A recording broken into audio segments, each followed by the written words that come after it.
So why is it so hard for those who are not disabled to date somebody that is already in that position? I don't understand it. I feel like that we kind of get discriminated against because of our disability when it comes to dating.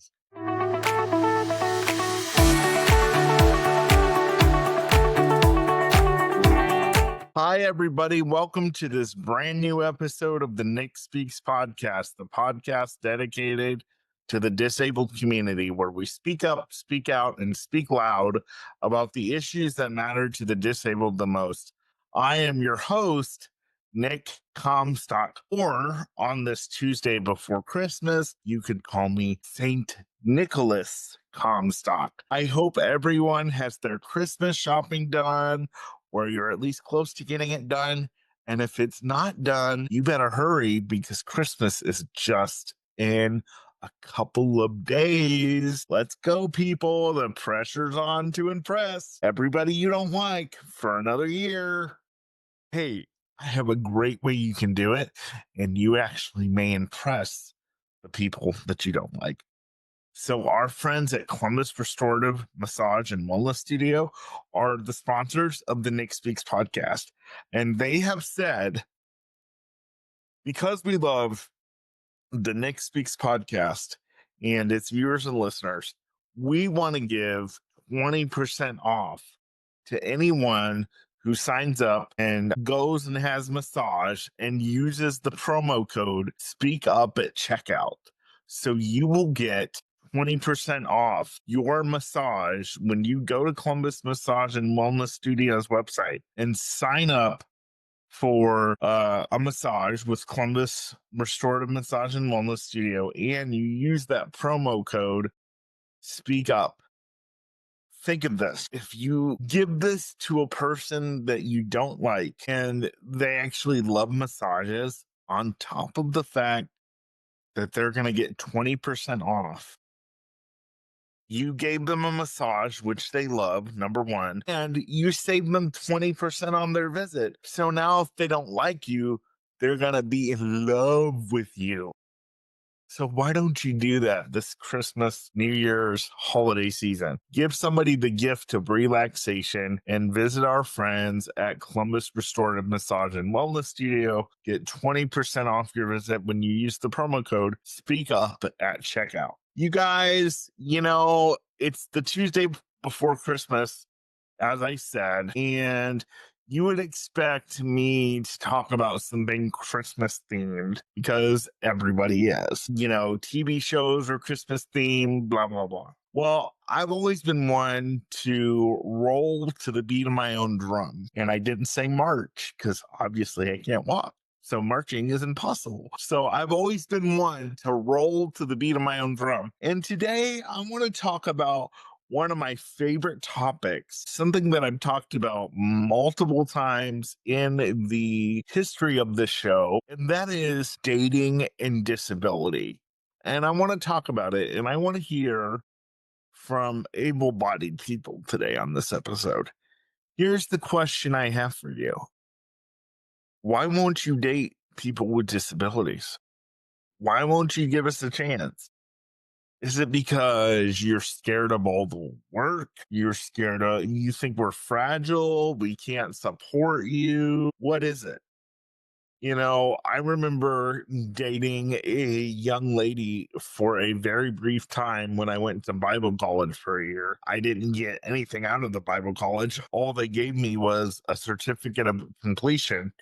And I remember this girl and I decided that we were in like with each other because you weren't allowed to be in love. You had to be in like first before you could be in love. And I hate it when adult couples, when they're first dating, if they're like, when they hang up their phone, they're like, I like you.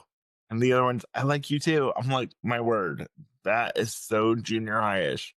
So if you do that in your relationship and you're a full grown ass adult, just be normal and just be like, hey, I think you're special, or I think you're awesome and I enjoy our time together. Anyway, that's a rabbit trail. I just don't like the whole I like you too trend, because to me, that's too junior high-ish and IFB. And if you don't know what IFB means, I grew up in the independent fundamental Baptist movement. So that's what IFB means. And it's a real cult. Anyway, I've talked about that many times on here too. But I dated a girl for a very brief time, and we weren't even talking about anything serious. But she wanted me to, because she wanted me to go to her dating counselor. Okay. And because in the IFB culture, you're supposed to have like, dating counselors, and it's real traditional. The girl, you have to ask the girl's dad's permission to date her, and you have to get both parents approval. Although if one set of parents approve, say the dad's parents approve, say the son, not the dad's, the son's parents approve of you dating, but the girl's dad doesn't approve of you dating, well then that's all bets are off. Because if the girl's dad doesn't like you in the IFB culture or hears anything bad about you, you don't have a chance even in hell. Honestly, actually, you probably would have a chance in hell, because IFB culture doesn't exist in hell. But anyway, so this girl wanted me to meet with her dating counselor, and we went to a Christian college. And so I didn't meet with her. I had a conversation with her on the phone. And what we did, I mean, the dating counselor was concerned about, well, Nick, she was from Alabama. She's like, well, Nick, I'm just concerned because, how are you going to support her with your disability? Like, really? That's what we're doing. We're going down this road that early. I mean, all we know is that we're in like with each other. I mean, we're not getting married tomorrow. So, but they immediately had doubts about me because of my disability. Now, come to find out, that girl's entire family was a psycho group of people. So I'm glad it didn't work out. But like, what is my back to my question now that I'm off my rabbit trail? What is it about the disabled community that scares able-bodied people and that keeps you from dating us? And I also want to know too, is it more difficult for physically disabled women to get a date, or is it more difficult for physically disabled men, or is it about the same? Because I honestly feel like if someone has a non-visible disability, they have more of a chance to date to get dates than somebody who has a real visible disability. I'm just going to give you pros and cons for dating me, because I can't really speak for the rest of the disabled community, because everyone has different physical challenges than I do. Like, I wear a brief. I'm not able to transfer without use of a Hoyer lift. So my disability challenges are quite complex. And my thing is that, having to wear a brief, which most people refer to, as much as I hate it, having to wear a brief, most people refer to it as an adult diaper. And I don't use that word because it's already self deprecating that I have to have somebody wipe my butt like a baby when I'm freaking 35 years old. And unfortunately, due to circumstances beyond my control, I have to have that done. And so I use the term brief, which is the proper term. And some people are okay with using the word diaper. Like, there was a man in my comments. He said, I'm 72 years old and I have to wear what you have to wear, but I call him a diaper because it doesn't bother me. And it may not bother some people. I know it bothers me to hear that word and to hear me dealt with in that way.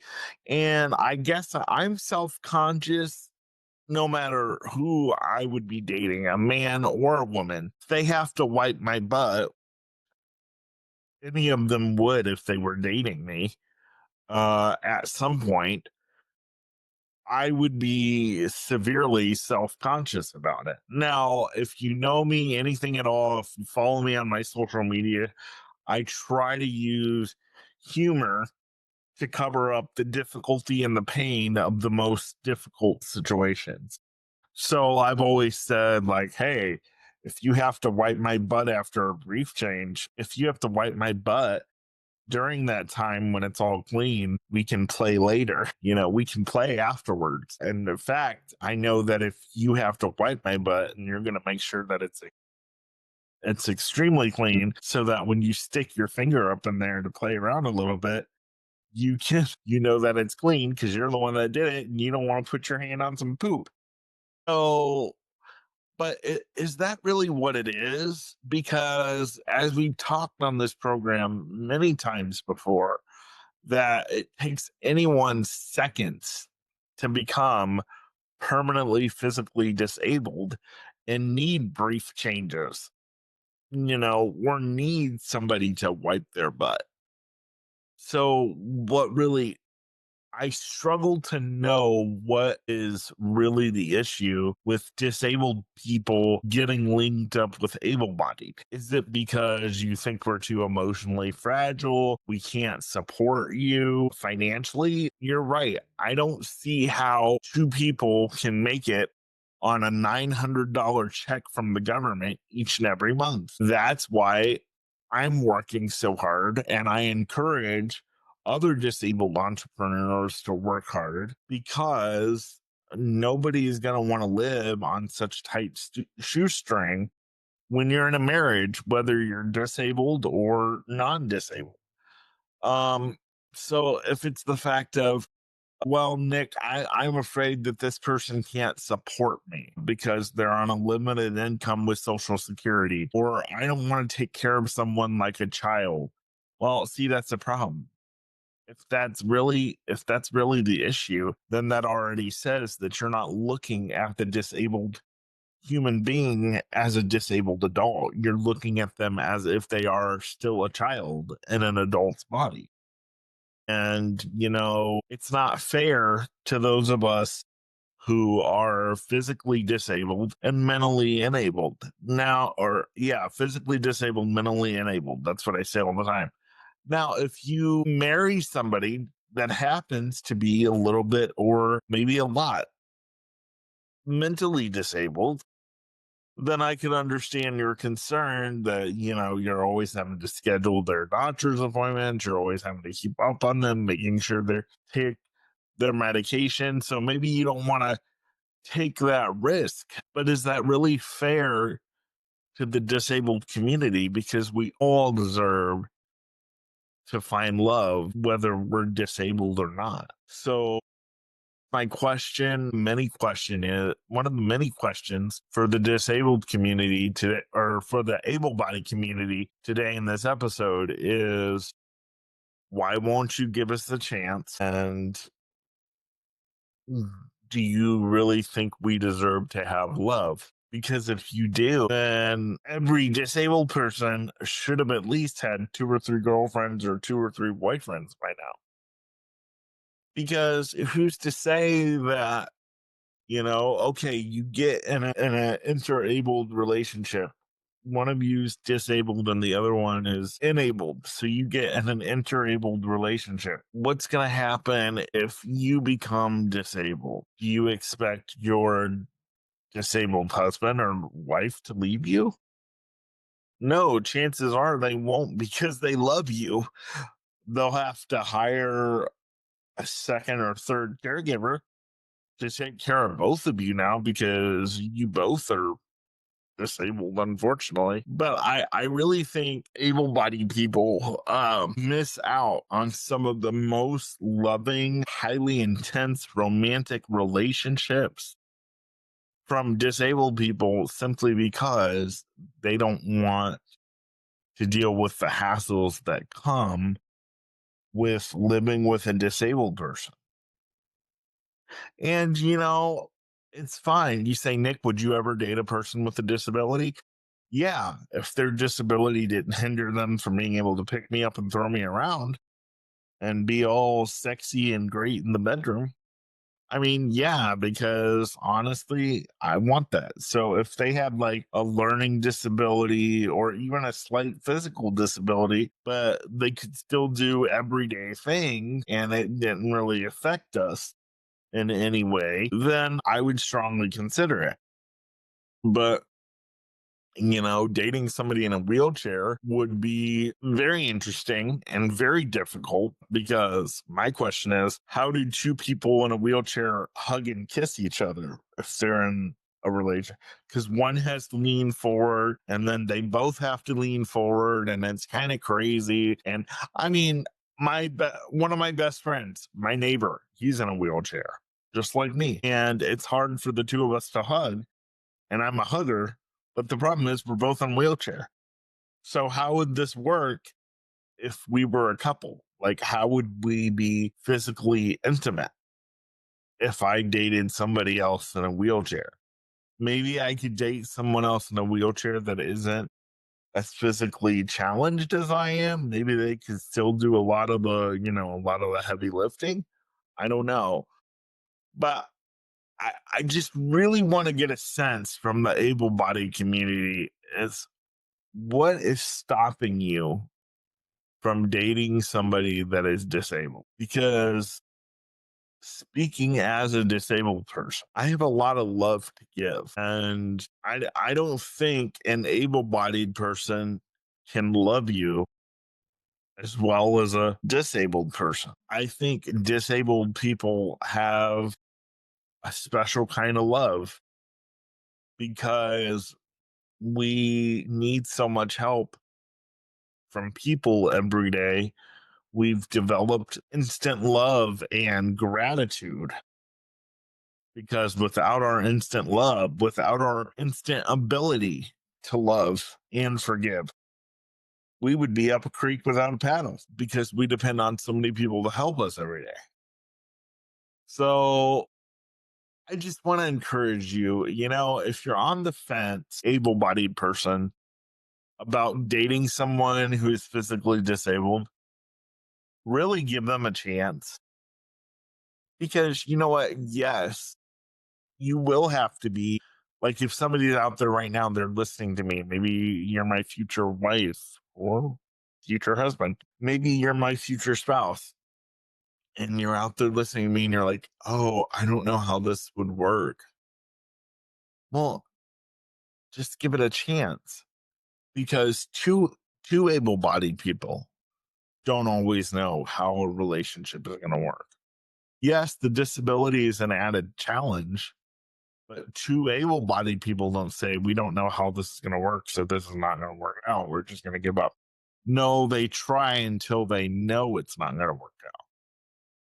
But unfortunately, what happens with able-bodied people is that they look at our wheelchairs, they look at our Down syndrome diagnosis, they look at our autism diagnosis, and they say, I can't handle that. I can't handle spastic bodies. I can't handle somebody who has to have everything in a certain line or they're going to go crazy. I can't handle somebody that can only eat chicken nuggets and fries for 6 months and then go on to something else. Death do us part still rings true, even if you're disabled or not. So, and if you're like, well, I don't know how how is somebody physically disabled going to handle me in the bedroom? You know, one of the greatest things about physically disabled people, I got to be honest with you, especially me, we get to enjoy sex because all we have to do is lay there.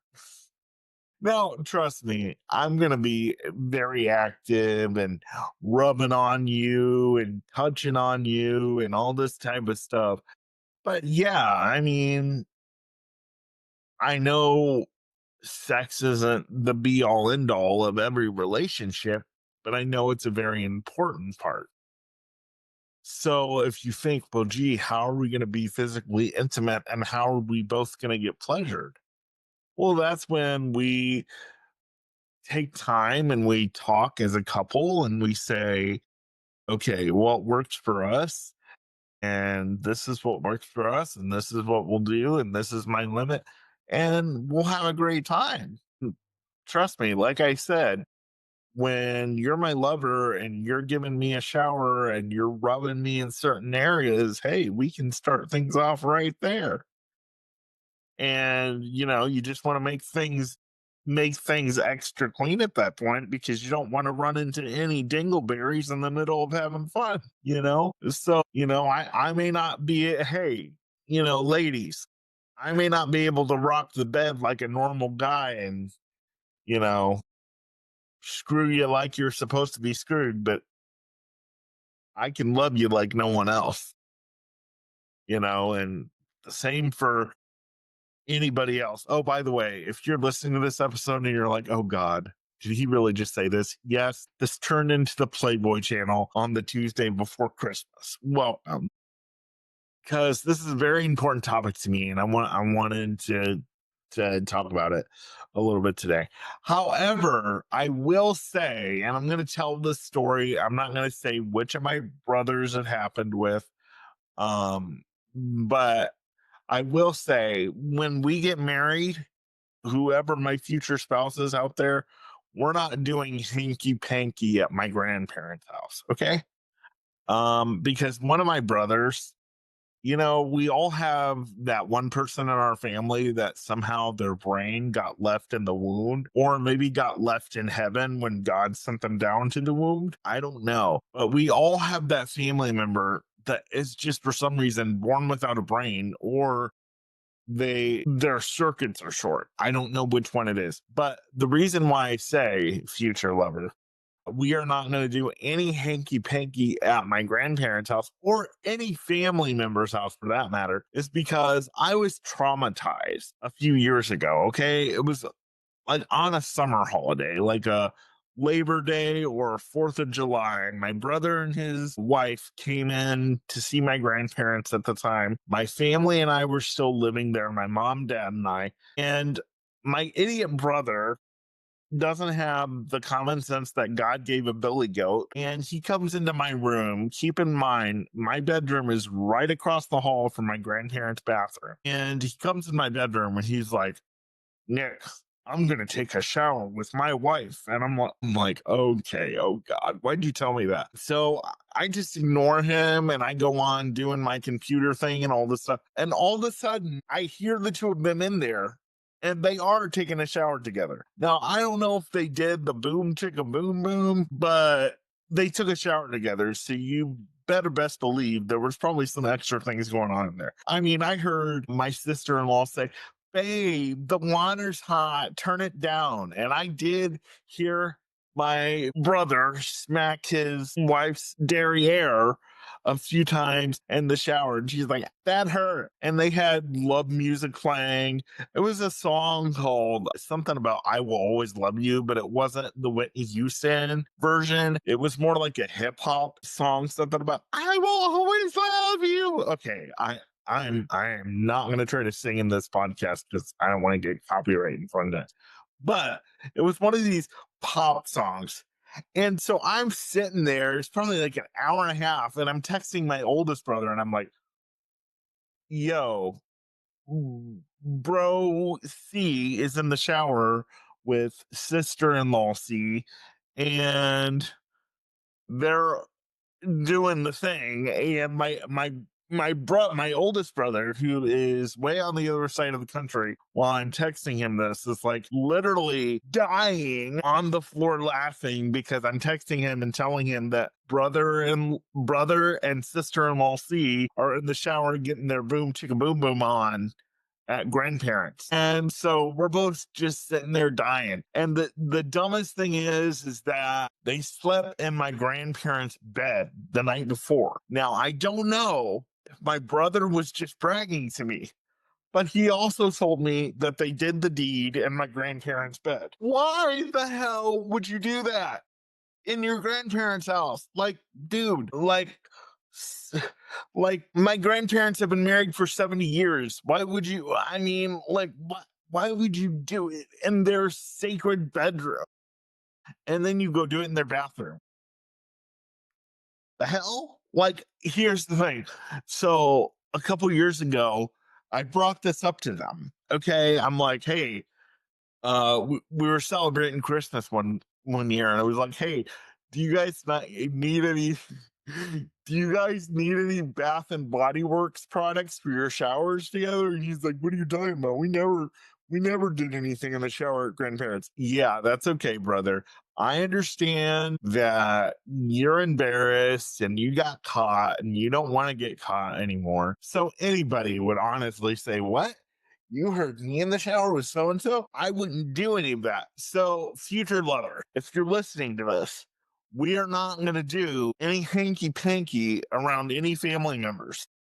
And plus, if we get a hotel around any family members, I think it should be safe to say that we're going to drive, well, I don't know because I can't drive. So we would have to drive the same vehicle, but maybe I could get someone else to bring me in a separate vehicle so we can get all the smiles and the giggles out so that when we both show up at the family gathering, all my family's not sitting there judging us. Uh-huh.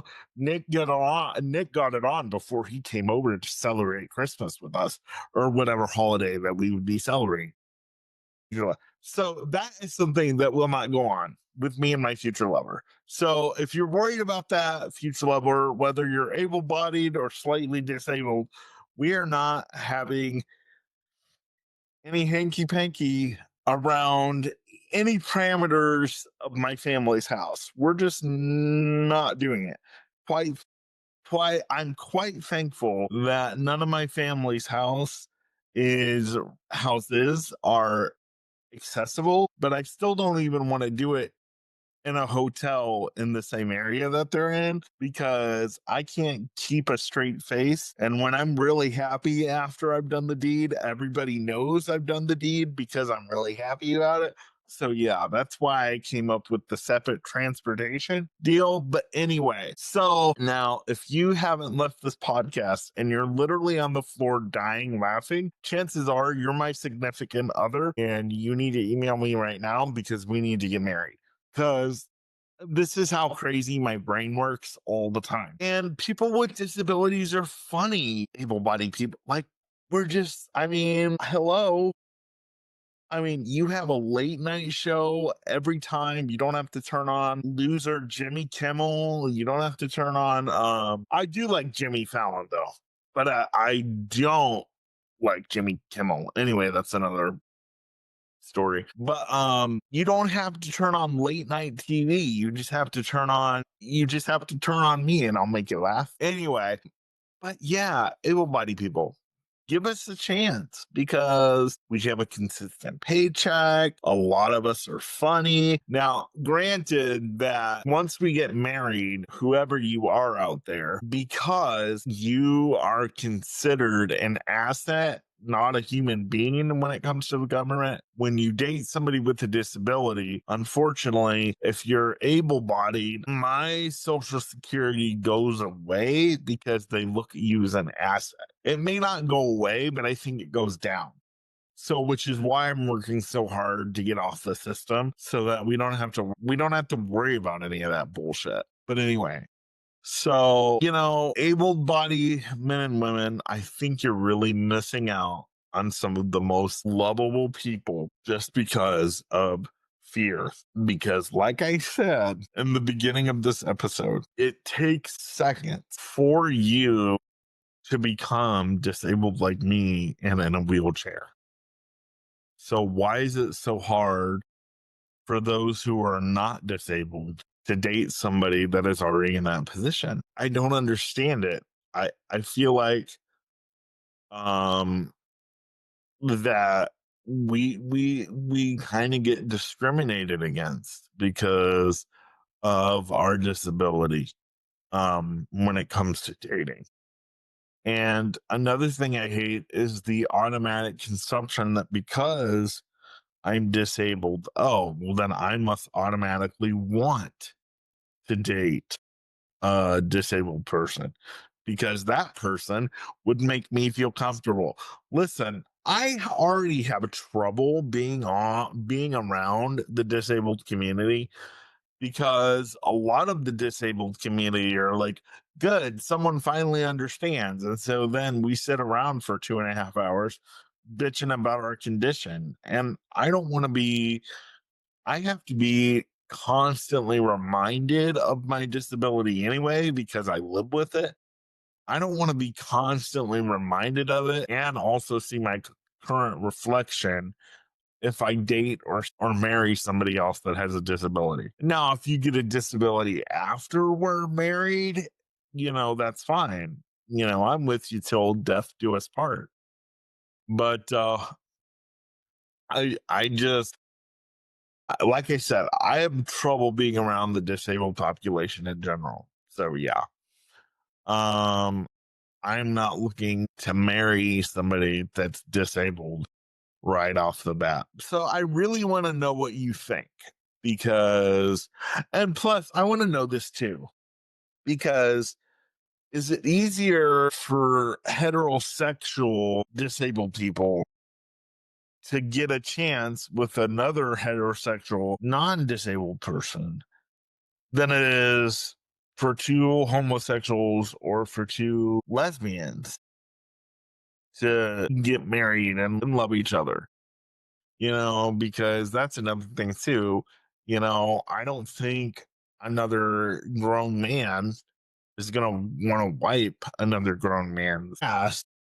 So I don't know how a woman would feel about that either. Would you rather wipe a man's ass, women, or would you rather wipe a woman's ass, or doesn't matter to you?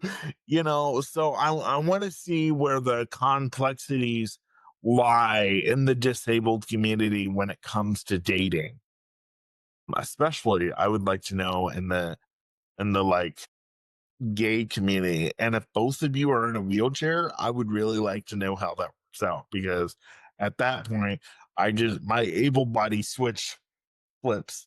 I want to know like how you do all the things and what goes on between you two, the normal dynamic, especially if you're in a same sex um disabled relationship. I want to know how all that works. Like how do you work out your differences between the two disabilities if you are two disabled, a gay couple or a lesbian couple, or if you're a disabled heterosexual couple. I'm not really focused on people who are mentally disabled and the disability is not physically seen because, and I may be wrong and correct me down in the comments, but I think those of us who just have mental disabilities and not the physical ones have more of a chance of finding somebody. It's not as difficult for those of you who have mental disabilities to find someone as it is difficult if you have a physical disability because they see the chair, they hear about the seizures, they hear about the medication, you're Down syndrome, you're autistic, so there's a lot of different components that go in to a physical disability versus a mental disability. And I really want to talk to the disabled community about dating. I just want to hear your points and your heart. I think it's mostly because women don't want to wipe a grown man's ass. They don't want to feel like they're taking care of a grown man child. Same thing, whether you're heterosexual or not. A man doesn't want to take care of another man. It does take a special person to be in a relationship with someone that's disabled. I hate to admit that, but I believe that it's true. And so if you are maybe you're in an interabled relationship, one of you is disabled and one of you is able-bodied. I would love to have you guys come on the show and talk about how your relationships work. And yes, we will be talking about does it work and how does that work? And it'll probably turn into another Playboy segment at Nick Speaks. But hey, sex is also one of my favorite topics next to dating. So we kind of mixed a little bit with both. So, yeah, I just wanted to share my thoughts today about that. And I wanted to say to the able bodied community, take a breath, give the disabled community give the disabled community a chance. And I don't think you'll be sorry. Yes, it will be a rough road. Probably no marriage is either easy whether you're disabled or, and I just think disabled people have the right and they deserve to find love, and it doesn't always have to surround their disability. Everything we do in 2025 still seems to be segregated, and now we're almost in 2026, just a few days away. We have special schools, uh, special Olympics, we have special sports teams, wheelchair basketball, wheelchair baseball. There's not a lot of integration, and I have a feeling there's not a whole lot when it goes on in the dating world between disabled people and able-bodied people. It's just one group is over here with their disabled dates, and another group is over here with their able-bodied dates. I would like to see that change. And yeah, like I said before to my future lover, no hinky panky is going to go around at my family's house or anywhere that they could be in close proximity. And really, family members don't do that to your family. I mean, honestly, like that's one thing. Excuse me. That's one thing that drives me nuts as a single person, taking away the disability period altogether. One thing that drives me nuts is to see a married couple or a boyfriend or a girlfriend, or if you're a same sex couple, one thing that drives me nuts is to see people all over each other. I think for me, it's because I'm not physically getting any of that. So I'm jealous and I want part of the action.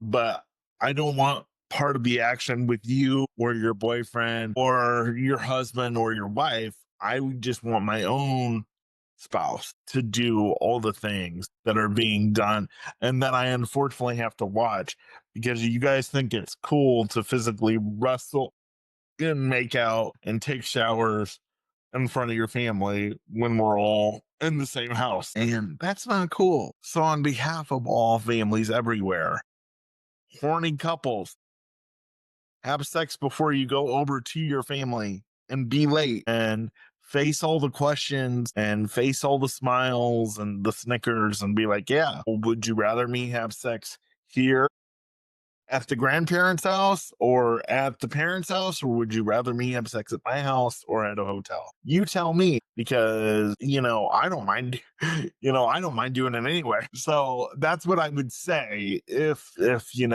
family's gonna give you guff about the reason you were late to the family gathering was probably because you were messing around. Yeah, well, would you like us to mess around here? Because we can do that. I mean, I would be petty in that way. But anyway, so yeah, I just wanted to talk about dating and relationships. And oh, by the way, I said in the beginning part of this episode, my short-term like friend, I don't even want to call her a girlfriend. My short-term like friend uh was, I mean, like their whole family was like, well, how's he going to support her? Like, you don't even have to worry about that until it's official. Like, just get to know the person. Now, if you're dating somebody that's disabled and they have no interest in getting off of the government and you're just going to be living on $900 a month, and when you get married to this disabled person, because you're enabled, they're going to look at you as an asset, so you're going to have to bring in most of the money. If the disabled person that you're dating has no get up and go, mentally speaking, then I wouldn't put yourself in that situation because you deserve to be financially supported and secure. But let's not go to the very first question when you find out that your disabled son or daughter is dating somebody else that's not disabled. Let's not go to the first question. Well, how is my son or daughter going to support them? Or how are they going to support the both of them? My son or daughter is disabled and they have to stay home. No, they don't have to stay home. If they have to stay home, there are work from home programs, but don't totally strip their ability to make a living just because they're disabled. And just because we're physically disabled does not mean that we don't have the brain power to support our wife or our husband or what have you. That's why I say physically disabled, mentally enabled, because a lot of people see the wheelchair and they automatically think there's a severe cognitive decline because we're in a wheelchair. So my brain must be in a wheelchair too. And that's not always the case. So don't always jump to well, how are they going to support each other because one party's disabled or both parties are disabled? Let them get to know each other first.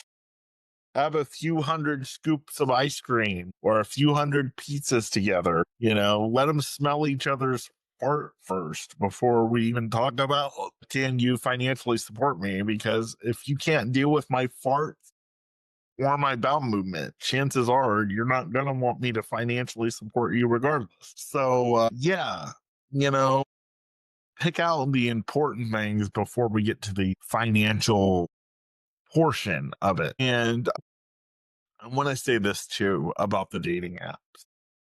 Able-bodied people. Just because you see that we're disabled does not mean that we are an ATM and we can support your. I love the one that I got in my inbox one time. Hey, baby, I love you. We hadn't even really talked much. Hey, baby, I love you. Can you send me 300 for my heart medication? No. Well, I'm going to die if I don't have it. Okay. See ya. I haven't even known you that long anyway. I mean, you are gorgeous, but if you don't even have the money to take care of your own heart medication, how in the hell are you going to take care of me? Because it's a two-way street. It's not just, well, he's disabled, so I have to do all the brunt work, or she's disabled, so I have to do all the brunt work. No, it's still a two-way street. And be very careful, especially to the disabled community when you're out there dating, because there's a lot of slime bags that will try to take you for everything you're worth. And I don't understand why people that are non-disabled, when they come across a disabled dating profile, they automatically assume that we have thousands of dollars and they start asking us for like money for gas. And then if we give them money for gas, which I've done before in the past, they'll say, well, I need more money and I need $50, which I've done in the past. And I'm like, hello. Unfortunately, I was one of the disabled people that did not grow up with $1 million trust. Okay. So I unfortunately am not a trust baby.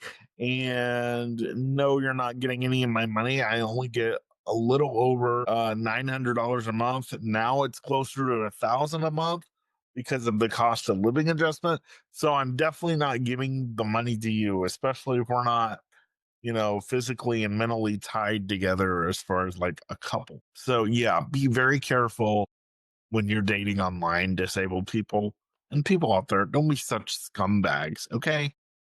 Quit asking for money every time you get a new message that says, you're hot. I would like to date you. Don't be like, thank you. Could you give me $50? No, I won't. I refuse. Have a good day. Scam somebody else, not me. So, yeah, that's my feeling on the disabled dating scene. I don't feel like we get a fair chance. And I would like to hear from the able-bodied community and other disabled people as to why we don't get a chance or why the able-bodied won't give us a chance. Is it because of some of the issues that I brought up, or is it much deeper than that? Tell me down in the comments below. Thank you to Columbus Restorative Massage and Wellness Studio for sponsoring this episode. You guys have a blessed and Merry Christmas. I will see you next week for the last episode of 2025. This is the Nick Speaks podcast. dedicated to the disabled community, where we speak up, speak out, and speak loud about the issues that matter to the disabled the most. I am your ever so crippled, jolly host, ho, ho, ho, St. Nicholas Comstock. I will see you next week. Bye bye.